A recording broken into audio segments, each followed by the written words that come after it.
കണ്ണൂരിൽ കടലാക്രമണത്തിന്റെ പശ്ചാത്തലത്തിൽ തീരപ്രദേശങ്ങളിലൂടെയുള്ള വിനോദസഞ്ചാര കേന്ദ്രങ്ങളിലെ പ്രവർത്തനങ്ങൾ താൽക്കാലികമായി നിരോധിച്ചിരിക്കുകയാണ്. അർജുൻ കല്യാട് നമുക്കൊപ്പമുണ്ട്. അർജുൻ, തിരുവനന്തപുരത്തെയും ആലപ്പുഴയിലെയും തീരത്തിന്റെ ദുരിതം നമ്മൾ കണ്ടു കഴിഞ്ഞു. കണ്ണൂരിൽ ഇപ്പോൾ നിരോധനമടക്കം ഏർപ്പെടുത്തിയിരിക്കുന്നത് എത്ര ദിവസത്തേക്കാണ്? എന്തൊക്കെയാണ് മുൻകരുതൽ?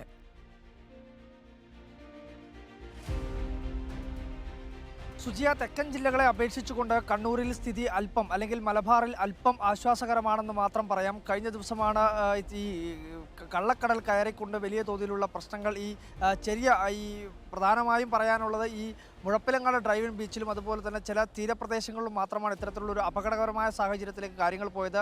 മുഴപ്പിലങ്ങാട് ഡ്രൈവിംഗ് ബീച്ചിൽ ഉൾപ്പെടെ അവിടെ സ്ഥാപിച്ചിട്ടുള്ള ഈ ഫ്ലോട്ടിംഗ് ബ്രിഡ്ജ് തകരുന്നൊരു സാഹചര്യം ഉണ്ടായിരുന്നു. എന്നാൽ ഇപ്പോൾ സ്ഥിതി അല്പം ശാന്തമാണെന്ന കാര്യമാണ് മനസ്സിലാക്കുന്നത്. ഇന്നലെ രാത്രിയോടുകൂടി ഈ പ്രതിഭാസം, ഈ കള്ളക്കടൽ കയറുന്നത് വലിയ തോതിൽ ശക്തമായി മാറുന്ന ഒരു സാഹചര്യമാണ് ഉണ്ടായിരുന്നത്.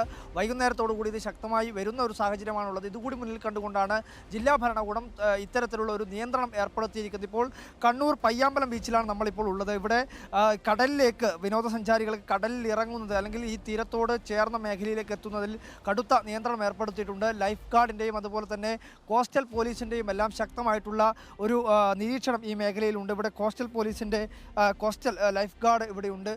ഏതൊക്കെ നിയന്ത്രണങ്ങളാണ് ഇപ്പോൾ ഇവിടെ ഏർപ്പെടുത്തിയത്? വെള്ളത്തിലിറങ്ങാൻ കുളിക്കാൻ പാടില്ല, വെള്ളത്തിലേക്ക് ഇറങ്ങാൻ ആളെ കയറ്റി ഇറങ്ങാൻ സമ്മതിക്കുന്നില്ല തീരെ. കടൽ കുറച്ച് റഫായതുകൊണ്ട് ഇന്ന് ഫുൾ ഏറ്റമാണ്, ഇപ്പോൾ പൂർണ്ണ ഏറ്റമായതുകൊണ്ട് ശക്തമായ തിരയുണ്ട്.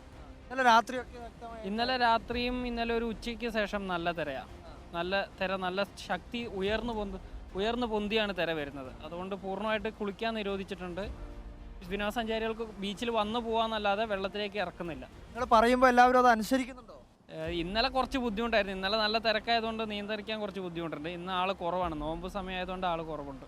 നിങ്ങൾ പറയുമ്പോൾ അവർ കൃത്യമായ രീതിയിൽ അനുസരിക്കാനുള്ളൊരു ഇത് കാണിക്കുന്നുണ്ടോ?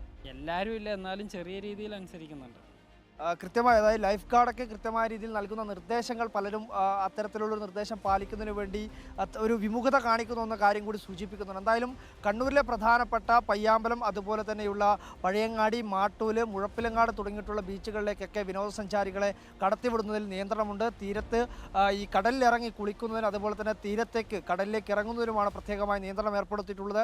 കടലിനോട് ചേർന്നിട്ടുള്ള ബീച്ചുകളിലും പാർക്കുകളിലും തന്നെ ആൾക്കാർക്ക് എത്തുന്നതിൽ നിരോധനമില്ല. എങ്കിൽ കൂടി 3 ദിവസത്തേക്ക് ഈ നിയന്ത്രണം തുടരുമെന്നുള്ള കാര്യമാണ് ജില്ലാ ഭരണകൂടം അറിയിച്ചിട്ടുള്ളത്.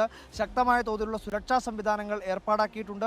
കൂടുതൽ കോസ്റ്റൽ പോലീസ് ഉദ്യോഗസ്ഥരെ തീരദേശ മേഖലയിലെല്ലാം തന്നെ വിന്യസിച്ചിട്ടുണ്ട്. ഇനി സ്ഥിതി ഏതെങ്കിലും തരത്തിൽ സ്ഥിതി രൂക്ഷമാകുന്ന ഒരു സാഹചര്യത്തിലേക്ക് പോവുകയാണെങ്കിൽ അതിനുള്ള സംവിധാനങ്ങൾ കൂടി ജില്ലാ ഭരണകൂടം ഏർപ്പാടാക്കിയിട്ടുണ്ട് എന്നുള്ള അറിയിപ്പ് കൂടി നമുക്ക് ലഭിക്കുന്നുണ്ട്. കാരണം ദുരിതാശ്വാസ വിനോദസഞ്ചാരികൾ പ്രത്യേകം ശ്രദ്ധിക്കുക. ഇപ്പോൾ അർജുൻ കല്യാട് സൂചിപ്പിച്ചത് വളരെ പ്രധാനപ്പെട്ട കാര്യമാണ്. വേനൽക്കാലം അല്ലെങ്കിൽ അവധിക്കാലം തുടങ്ങിയ പശ്ചാത്തലത്തിൽ കടൽ തീരങ്ങളിലേക്ക് കൂടുതൽ വിനോദസഞ്ചാരികൾ എത്തുന്ന സമയം കൂടിയാണ്. പക്ഷേ കടലേറ്റമുണ്ട്, കടലാക്രമണമുണ്ട്. അതുകൊണ്ട് തീരദേശവാസികളുടെ ആശങ്ക, അവരുടെ കിടപ്പാടം എടുക്കുന്നതിൽ ഉള്ള ഒരു ആശങ്ക ഒരു ഭാഗത്ത് നിൽക്കുകയാണ്. അതിനൊരു പരിഹാരമാകുന്നില്ല. കടൽഭിത്തി നിർമ്മാണം പലയിടങ്ങളിലും ഇനിയും പൂർത്തിയാകാത്തതാണ് ഏറ്റവും വലിയ പ്രതിസന്ധിയായി നിൽക്കുന്നത്. അതോടൊപ്പം വിനോദസഞ്ചാരത്തിന് വരുന്നവരും കൃത്യമായി മുന്നറിയിപ്പുകൾ പാലിക്കാനായി ശ്രദ്ധിക്കുക. അങ്ങനെ ഒരു അപേക്ഷ കൂടി നമ്മൾ മുന്നിലോട്ട് വയ്ക്കുന്നു.